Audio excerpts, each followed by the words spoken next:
Good morning students, कैसे हैं आप। कोरोना वायरस के चलते आपको अपने और अपने परिवार के सदस्यों के स्वास्थ्य का ध्यान रखना है और दिन में कम से कम 2 से 3 बार गर्म पानी चाय की तरह पीजिए और रात को सोने से पहले 1 चुटकी हल्दी और 1 चुटकी नमक गुनगुने पानी में डालकर उस पानी से गरारे कीजिए। तो स्टूडेंट्स, आज हम हमारे साइंस का लेसन जो है, सेकंड लेसन जो हमने लास्ट वीक करा था, उसका आगे का पार्ट हम पढ़ेंगे। तो चलिए चैप्टर शुरू करते हैं हमारा। स्टूडेंट्स, जैसा कि लास्ट वीक मैंने आपको बताया था कि इस लेसन में भोजक के घटक यानी भोजन में कौन कौन से पोषक तत्व होते हैं वो हम पढ़ेंगे और उनका जांच कैसे की जाती है, उसका परीक्षण कैसे किया जाता है, उनकी उपस्थिति का वो हम पढ़ेंगे। तो सबसे पहले आज हम पढ़ते हैं मन का परीक्षण। मन की उपस्थिति का पता लगाने के लिए खाद्य पदार्थ या कच्ची सामग्री की थोड़ी सी मात्रा लीजिए, उसमें 2-3 बूंदें तनु आयोडीन विलयन की डालिए।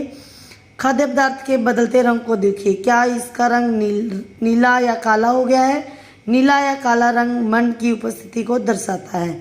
मन यानी स्टार्च किसी अन्य खाद्य पदार्थ के साथ यह परीक्षण कीजिए तो पता चलेगा। तो और पता लगाइए कि इसमें मन है या नहीं। प्राप्त होने वाले प्रेक्षणों को दी गई सारणी में लिखिए। प्रोटीन के लिए परीक्षण, नेक्स्ट टॉपिक है हमारा प्रोटीन के लिए परीक्षण। प्रोटीन की उपस्थिति का पता लगाने के लिए किसी खाद्य पदार्थ की थोड़ी सी मात्रा लीजिए। यदि परीक्षण किया जाने वाला खाद्य पदार्थ ठोस है तो पहले उसका पेस्ट अथवा चूर्ण बनाना पड़ेगा। थोड़े से खाद्य पदार्थ को पीसकर उसका चूर्ण बनाकर एक साफ परख नली में डाल दें और 10 बूंदे जल की डालकर परख नली को अच्छी तरह हिलाएं। अब एक डोपर की सहायता से परख नली में 2 बूंदे कॉपर सल्फेट के विलयन की तथा 10 बूंदे कास्टिक सोडे के विलयन की डालिए। परख नली को अच्छी तरह हिलाकर कुछ मिनट के लिए रख दीजिए। क्या परख नली के पदार्थ का रंग बैंगनी हो गया है। खाद्य पदार्थों का बैंगनी रंग इसमें प्रोटीन की उपस्थिति को दर्शाता है। आप इस परीक्षण को किसी अन्य खाद्य पदार्थ के साथ भी दोहरा सकते हैं। वसा का परीक्षण, किसी खाद्य पदार्थ की अल्प मात्रा लेकर उसे एक कागज के टुकड़े में लपेट कर कूटिए। ध्यान रखिए कि कागज फटे नहीं। अब कागज को सीधा करके इसे ध्यानपूर्वक देखिए, क्या इस पर तेल के धब्बे हैं। अब कागज के प्रकाश के सामने लाइए। क्या आपको इस धब्बे से होकर आने वाला धुंधला प्रकाश दिखाई देता है। कागज पर लगा तेल का धब्बा खाद्य पदार्थ में वसा की उपस्थिति दिखाता है। खाद्य पदार्थ में जल की भी थोड़ी बहुत मात्रा हो सकती है। इस दशा में इन खाद्य पदार्थों को कागज पर धीरे धीरे रगड़िए तथा 10 मिनट के लिए कागज को किसी जगह पर सूखा दीजिए ताकि खाद्य पदार्थ में उपस्थित जल सूख जाए। इसके बाद यदि कागज पर कोई भी तेल का धब्बा ना दिखाई दे तो यह पता चल जाता है कि खाद्य पदार्थ में वसा उपस्थित नहीं है। ये परीक्षण क्या दर्शाते हैं, क्या प्रोटीन, वसा तथा मंड उन सभी खाद्य पदार्थों में उपस्थित होते हैं जिनका आपने परीक्षण किया है। क्या किसी खाद्य पदार्थ में एक से ज़्यादा पोषक तत्व हैं। क्या आपको कोई ऐसा खाद्य पदार्थ प्राप्त होता है जिसमें एक भी पोषक तत्व उपस्थित ना हो। हमने 3 पोषक तत्वों प्रोटीन, कार्बोहाइड्रेट तथा वसा की उपस्थिति का पता लगाने के लिए खाद्य पदार्थों का।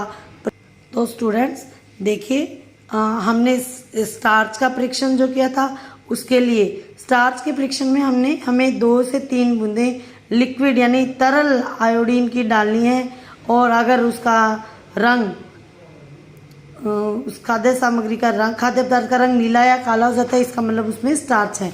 इसी तरह प्रोटीन के लिए हमें क्या करना है, देखिए प्रोटीन के लिए हमें दाल, जिसमें भोज्य पदार्थ में प्रोटीन है जैसे दाल वगैरह है, दाल को पीस लेना है, उसका चूर्ण बनाकर एक परख नली में डालना है और उसके बाद उस परख नली में 2 बूंदे कॉपर सल्फेट की और 10 बूंदे कास्टिक सोडे की डालकर परख नली को हिलाइए।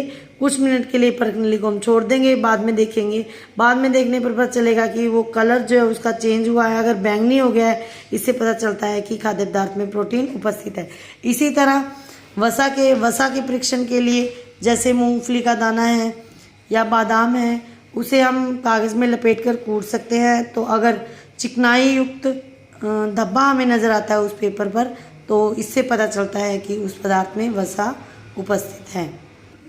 स्टूडेंट्स, तो ये हमारे आज का सेकंड टॉपिक कंप्लीट हुआ चैप्टर का, जिसमें हमने स्टार्च, वसा और प्रोटीन का की उपस्थिति का, खाद्य पदार्थों में उपस्थिति का पता लगाया है। और नेक्स्ट जो चैप्टर के टॉपिक्स हैं वो हम नेक्स्ट क्लास में करेंगे। Thank you.